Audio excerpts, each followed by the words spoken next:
यहां पर भी गरीब कल्याण को प्राथमिकता दी जाएगी। और इस सब के साथ साथ एक ऐसी मजबूत राष्ट्रीय ग्रिड बनाएंगे जो बंगाल से घुसपैठ को समाप्त कर देंगी। इंसान छोड़ दीजिए, परिंदा भी पैर नहीं मार पाए, इस प्रकार की एक मजबूत ग्रिड की रचना हम करेंगे।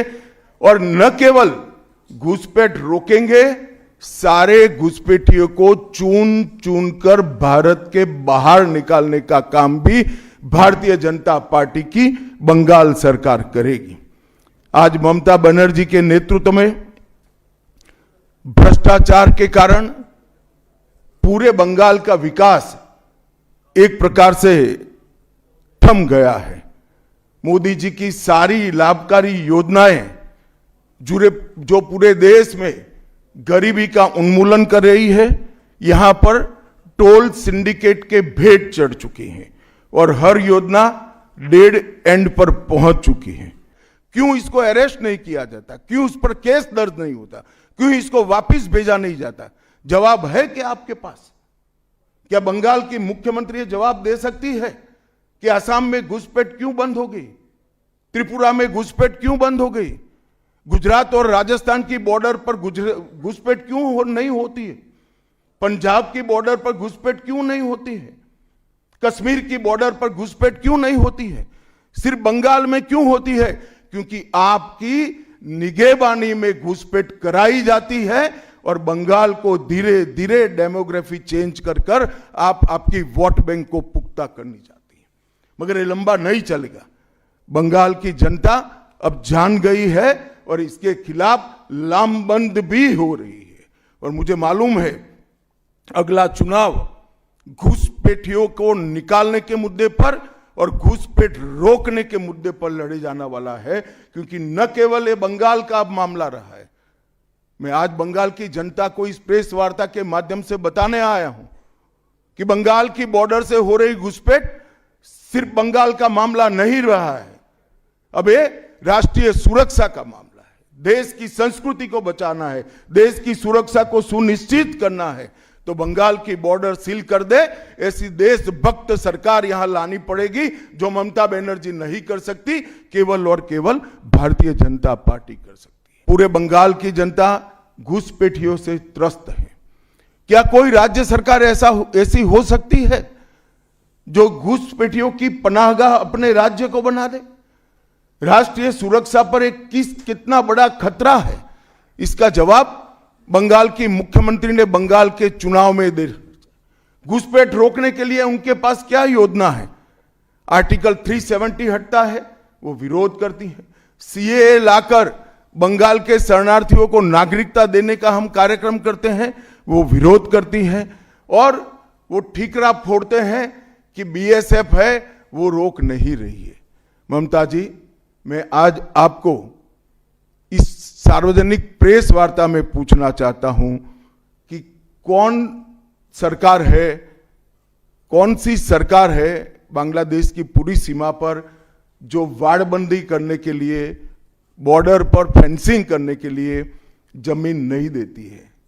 अगर आप जवाब न दे पाए तो मैं ही देता हूं, आपकी ही सरकार है जो जमीन नहीं देती है, जिसके कारण फेंसिंग का काम समाप्त नहीं होता है।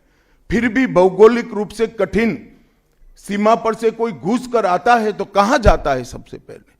सबसे पहले बंगाल के गांव में जाता है। आपका पटवारी क्या कर रहा है? आपका थाना क्या कर रहा है? यहां पर भी गरीब कल्याण को प्राथमिकता दी जाएगी।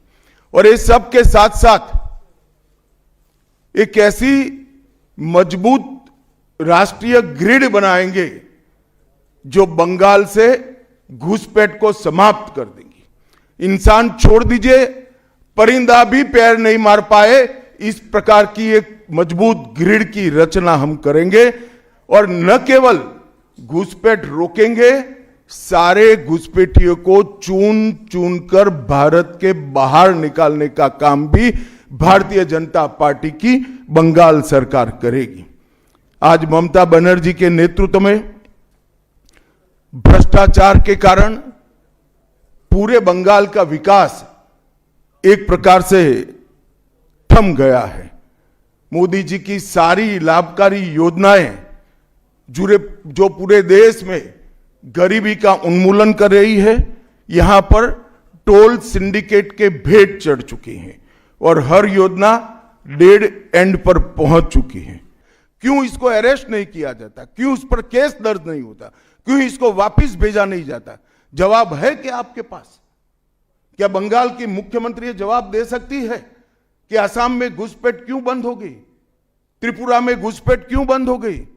गुजरात और राजस्थान की बॉर्डर पर घुसपैठ क्यों नहीं होती है?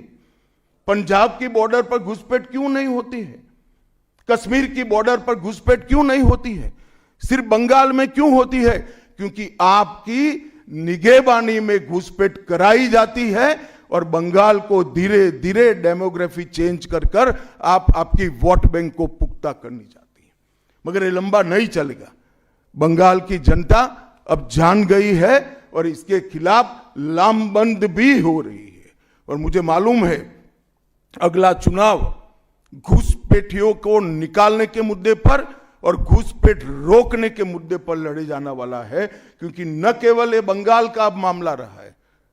मैं आज बंगाल की जनता को इस प्रेस वार्ता के माध्यम से बताने आया हूं कि बंगाल की बॉर्डर से हो रही घुसपैठ सिर्फ बंगाल का मामला नहीं रहा है, अब ये राष्ट्रीय सुरक्षा का मामला है। देश की संस्कृति को बचाना है, देश की सुरक्षा को सुनिश्चित करना है, तो बंगाल की बॉर्डर सील कर दे, ऐसी देशभक्त सरकार यहां लानी पड़ेगी जो ममता बनर्जी नहीं कर सकती, केवल और केवल भारतीय जनता पार्टी कर सकती है। पूरे बंगाल की जनता घुसपैठियों से त्रस्त है।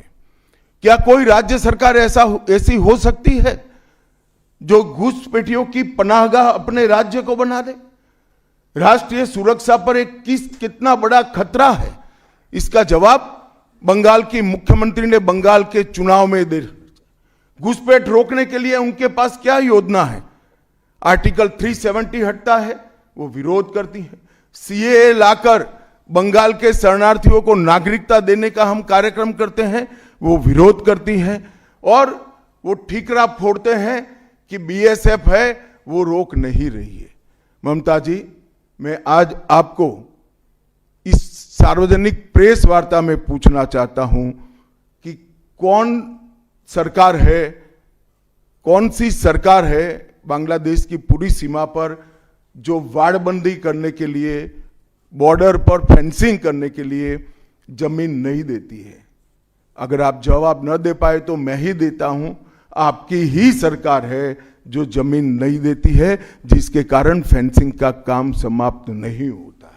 फिर भी भौगोलिक रूप से कठिन सीमा पर से कोई घुस कर आता है तो कहां जाता है? सबसे पहले बंगाल के गांव में जाता है। आपका पटवारी क्या कर रहा है? आपका थाना क्या कर रहा है?